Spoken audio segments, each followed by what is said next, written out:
watching Dante's Boxing Nation. Dante's Boxing Nation, what's going on, guys?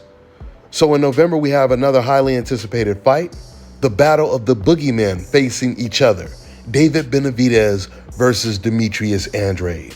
Demetrius Andrade has been avoided by Canelo Alvarez for nearly 10 years, while David Benavidez has been avoided by Canelo Alvarez for about 2 or 3 years. Both David and Demetrius are undefeated.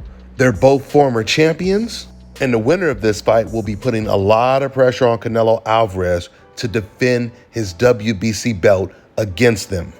Because if Canelo doesn't, he will be stripped of his belt.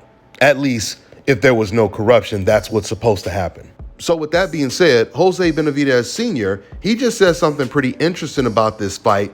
It appears they're mainly relying on David Benavidez's size advantage over Demetrius Andrade, with him just moving up to 168. Jose Sr., he said he's going to sleep. David is too strong, man. David is a natural 168 pounder. To me, he's a little guy coming up to 168. Senior, he makes an interesting point because there's no doubt about it. We know that David Benavidez is a very big super middleweight, and Demetrius Andrade just recently moved up to 168, and we really don't know how good he's going to be in the division because he hasn't really had to fight anyone serious yet. But what we do know is Demetrius Andrade, he fought at 154, he was dominant.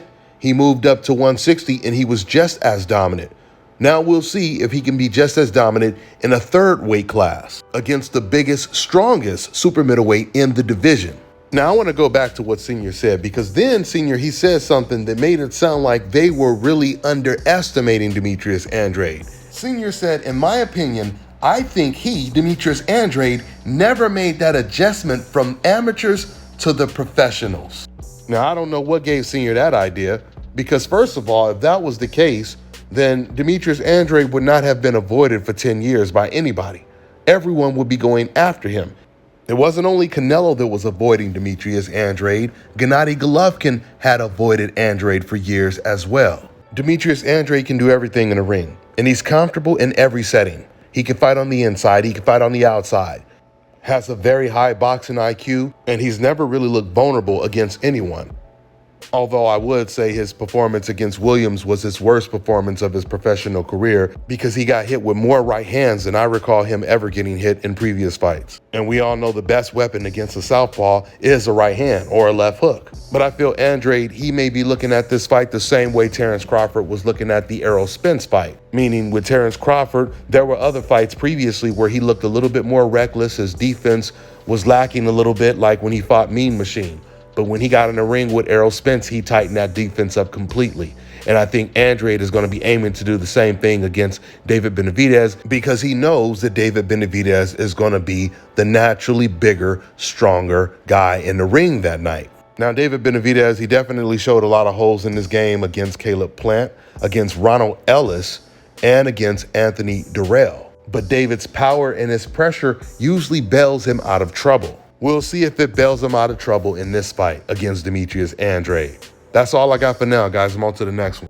All right, now check this out, guys. If you're looking to repair eczema scars, burns and bruises, dark spots and blemishes, Fever blisters, diabetic ulcers, this right here is the perfect product for you guys. It's called LO Decay Face and Body Oil. Athletes and top-ranking boxers, they're also using it after training to reduce swelling, inflammation, and to ease the pain. So get yours today. Go to lodecay.com. like them on Facebook and follow them on Instagram.